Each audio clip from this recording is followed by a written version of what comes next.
ଏତେ ସ୍ୱାର୍ଥପର ଯେ ମୁଁ ଗୋଟେ ଏମିତି ଜଗାରେ ଜନ୍ମ ହେଇଛି ପିଲାଟି ଦିନରୁ ବାପା ମାଆକୁ ଦେଖେଇନି। ଆଉ ଯେଉଁଦିନ ମୋ ଜନ୍ମ କଲା ବାପା ମାଆକୁ ପାଇଲି ସେଇଦିନ ତାଙ୍କ ଆଖିରେ ମୁଁ ଗୋଟେ ଅପରାଧୀ ହେଇଗଲି। ଅପରାଧୀ ମୁଁ ଏ ଦୁନିଆରେ ଯାହାକୁ ବିଶ୍ୱାସ କରୁଛି ସେ ମୋତେ ବିଷ ଦଉଛି। ମୁଁ ଏଠି କାହିଁକି ବଞ୍ଚିବି? କାହିଁକି ଆଜି ମୁଁ ବିଷ ପିଇ ମରିଯିବି। ଆମେ ବିଷ ପିଇ ମରିଯିବି।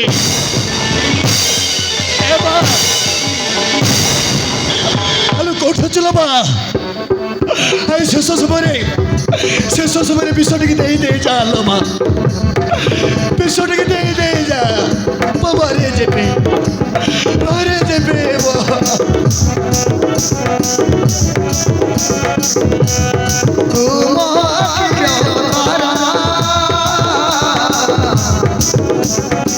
ମୋର ସୁନାଇରା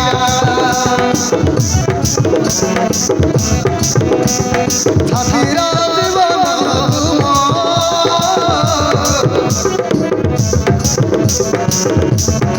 ରଘୁଣି ମୋ ସହରା ସତକ କରିବୁ ସବାଦ ଚାକିରି ଭଲ ଚରଣ ସାଇ ରଖିବି ସେବେ ମୁଁ ଶୁଣିବି ରାତିରେ ଗଲା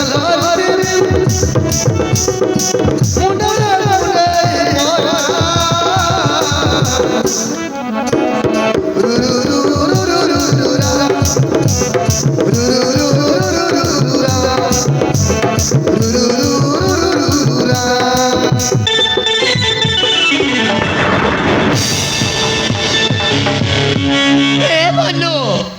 ବିଷ ପିଉଛୁ କାହିଁକି ରେ? ତ ନିଜ ଜୀବନକୁ ହାରିବାକୁ ବସିଛୁ। ଦିଦି ମୁଁ କାହିଁକି ବଞ୍ଚିବି? ମୁଁ ଦିଦି ମୋ ପରା ଦୁନିଆରେ ଗୋଟେ ଅଦରକାରୀ ମଣିଷ। ମୁଁ ଏଠି ଯାହାକୁ ନିଜର ଭାବୁଛି ସେ ମୋତେ ପରଆ କରିଦେଉଛି। ମୁଁ କାହିଁକି ବଞ୍ଚେଇବି? ମୋର ବି ସେଇ ଅବସ୍ଥାରେ ମନୁ, କିନ୍ତୁ ମୁଁ ତ ମରିଯାଇନି, ବଞ୍ଚିବାକୁ ସଂଗ୍ରାମ କରୁଛି। ତୋର ପରା ସ୍ୱାମୀ ଅଛି, ସଂସାର ଅଛି, ତୁ କାହିଁକି ମରିବୁ? ନାଇଁ ମନୁ, ମୋ ସ୍ୱାମୀ ମତେ ଘରରୁ ତଡ଼ିଦେଲେ। ଘରରୁ ତଡ଼ିଦେଲେ? ଆଲୋ କାହିଁକି ନା ସ୍ୱାମୀ ସହିତ କିଛି ସମ୍ପର୍କ ନଥାଇ ମା ହବାକୁ ଯାଉଛି। ଦିଦି ଆଲୋ କହିଦେଲୁନି ସେ ପିଲାର ବାପା କିଏ? କହିଦେଲୁନି? କେମିତି କହିଥାନ୍ତି? ସେ ପିଲାର ବାପା ପରା ତୁ। ଦିଦି ଆଲୋ ସେଦିନ ମୁଁ ତୋତେ କେତେ ମନା କଲି ସମ୍ପର୍କ ରଖିବାକୁ। ଆଲୋ ତୁ ତ ବାଧ୍ୟ କଲୁ। ଦେଖିଲୁ କ'ଣ ହେଲା? ଦେଖିଲୁ। ଏବେ ତୁ କହରେ ମନୁ, ମୁଁ କ'ଣ କରିବି? ଦିଦି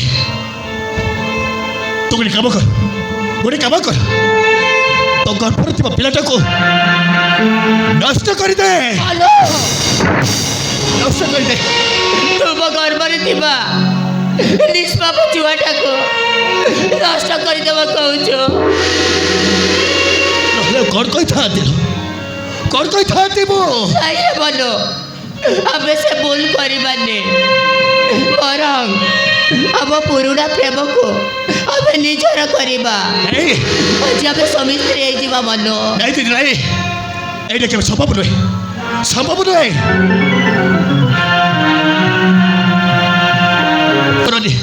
করনি তবে নাই ভালো ମୁଁ ଜଗେଶ୍ୱରରେ ପିନ୍ଧିଥିବା ସିନ୍ଦୁରକୁ ପୋଛି ଦେଇଛି। ଏଇ ଦେଖ ମୋ ହାତ ଖାଲି, ମୋ ବଥା ଖାଲି, ଆଉ ଏ ଖାଲି ବତାରେ ମୁଁ ତ ସିନ୍ଦୁର ପିନ୍ଧିବି। ନାଇଁ ଦିଦି ନାଇଁ, ମୁଁ ଏତେ ବଡ଼ ପାପ କରିପାରିବିନି, ଏତେ ବଡ଼ ପାପ କରିପାରିବିନି, ମୁଁ ପାରିବିନି। ଯଦି ଏସବୁ ପାପ ତାହେଲେ ସେ ବିଷ ମୋତେ ବି ଟିକେ ଦେଇଦେ, ମୁଁ ବି ପିଇ ମରିଯିବି, ଆଉ ମୋ ଗର୍ଭରେ ଥିବା ନିଷ୍ପାପ ଛୁଆଟାକୁ ବି ମାରିଦେବି। ନାଇଁ ଦିଦି ନାଇଁ, ଏ ଦିଦି ଆଲୋ ମୋ ଲାଗି ତ ଜୀବନ କାହିଁକି ଯିବ ଦିଦି? ତମ ଗର୍ଭର ପିଲା ଯଦି ମୋର, ତାହେଲେ ମୁଁ ତ ବାପାର ପରିଚୟ ଦେବି। ହଁ, ମୁଁ ତ ବାପାର ପରିଚୟ ଦେବି। ମନୁ, ଦିଦି ମନୁ।